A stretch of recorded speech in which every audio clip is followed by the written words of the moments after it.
Hello दोस्तों, बहुत बहुत स्वागत है आपका आपके चैनल अमित एलवी में। दोस्तों, आज हम बात करेंगे हिंदू विवाह अधिनियम के धारा 9 के बारे में। क्या है इसको डिटेल से समझेंगे, कैसे हम दहेज प्रथा और अन्य केसों से बच सकते हैं धारा 9 के अंतर्गत। यदि कोई पति पत्नी, यदि कोई व्यक्ति कोर्ट मैरिज करता है और उसकी पत्नी मायके जाके घर वापस नहीं आती है, या पति के पक्ष से अगर ऐसा होता है, ठीक है, मतलब उसकी विदाई नहीं करते हैं या घर वाले उसके ऊपर कोई दबाव डालते हैं,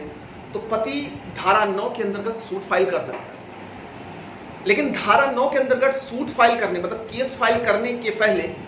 आपको एक काम ये करना पड़ेगा। अगर पत्नी नहीं आ रही है उसके साथ, तो पति क्या करे कि एसएसपी ऑफिस और एसपी ऑफिस में जाकर एक प्रार्थना पत्र दे कि माननीय प्रार्थी ने इस तारीख को शादी करी थी और किसी कारणवश जब वो घर आया तो पत्नी जब मायके गई अपने, तो वो आने के लिए तैयार नहीं, उसके घर वाले दबाव डाल रहे हैं, तो और उसको मानसिक रूप से प्रताड़ना हो रही है जिस दिन से वो नहीं आ रही है। तो एसएसपी ऑफिस और एसपी ऑफिस में जब प्रार्थना पत्र देंगे, तो एसपी और एसएसपी दोनों में से कोई भी एक वरिष्ठ अधिकारी दोनों पक्ष को बुलाएगा और बात को पूछेगा।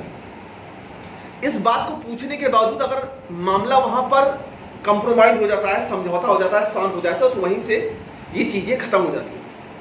अगर नहीं खत्म होती है तो पति पक्ष या पत्नी पक्ष दोनों लोग धारा 9 के अंतर्गत एक सूट फाइल कर सकते हैं अपने नजदीकी सेशन कोर्ट में, नजदीकी किसी वकील के द्वारा। तो धारा 9 से आपको फायदा क्या मिलेगा कि अगर पत्नी पक्ष ने आपके ऊपर झूठा मुकदमा लगाया है दहेज प्रथा का, तो पति पक्ष ये कहेगा कि महोदय, मैं तो अपनी पत्नी को साथ में रहना चाहता हूँ, लेकिन ये इनके घर वाले दबाव डाल रहे हैं और मेरे ऊपर झूठा मुकदमा लिखवा रहे हैं कि हम इनको ऐसा कर देंगे, वैसा कर देंगे, मेरे ऊपर दहेज प्रथा लगवाया जा रहा है। मैं रखने के लिए राजी हूँ, मुझे कोई आपत्ति नहीं है और मैं इनकी पूरी जिम्मेदारी लेता हूँ, मुझे इससे कोई दिक्कत नहीं। अब इसमें पत्नी का जो बयान आता है, अगर पत्नी जो बयान देती है तो उस बयान को नोट किया जाता है और पति ये पक्ष ध्यान रखे कि उस बयान की एक डुप्लीकेट कॉपी निकलवा ले। बाय द वे, अगर कोर्ट में जब बहस चल रही हो और अगर पत्नी तो भी ना मान रही हो, तो आप पत्नी के द्वारा दिए गए बयान को एक नकल आप उसकी निकलवा सकते हैं। जब ये मामला पूरी तरह से उस समय नहीं स्थगित होगा, तो फिर आप, जब पत्नी आने के लिए तैयार नहीं है, और फिर उसमें आप ये कह सकते हैं कि सर, अगर ये आने के लिए तैयार नहीं है तो मैं इनको तलाक दूंगा, क्योंकि मैं अपने मानसिक रूप से प्रताड़ित हो रहा हूं, मैं नहीं चाहता हूं कि मेरे साथ कुछ ऐसा हो, ठीक है। तो आप इसके बाद एक तलाक का मुकदमा डाल सकते हैं। तो इसमें क्या होगा कि आपको 6 महीने का समय मिलता है। इसमें समय समय पर बहस होती है और पत्नी के मुकदमे से आप कई सारे ऐसे एलिमेंट आप निकाल सकते हैं कि जो भी पत्नी अपने बयान में कहेगी, तो वादी पक्ष का वकील उस बयानों के जरिए से आपके पक्ष में और साक्ष्यों के आधार पर यह कहेगा कि यह मामला किसी न किसी तरह पति के पक्ष में चला जाए, या अगर पति गलत करता है तो पत्नी के पक्ष में चला जाए। तो इस हिसाब से आप धारा 9 के तहत मुकदमा दाखिल कर सकते हैं। इससे आप दहेज प्रथा से भी बच जाएंगे, ठीक है, और होम वायलेंस से भी बच जाएंगे कि अगर मारपीट हो रही हो तो उससे भी बच जाएंगे। तो इसमें अगर पत्नी नहीं मानती है तो फिर उसके बाद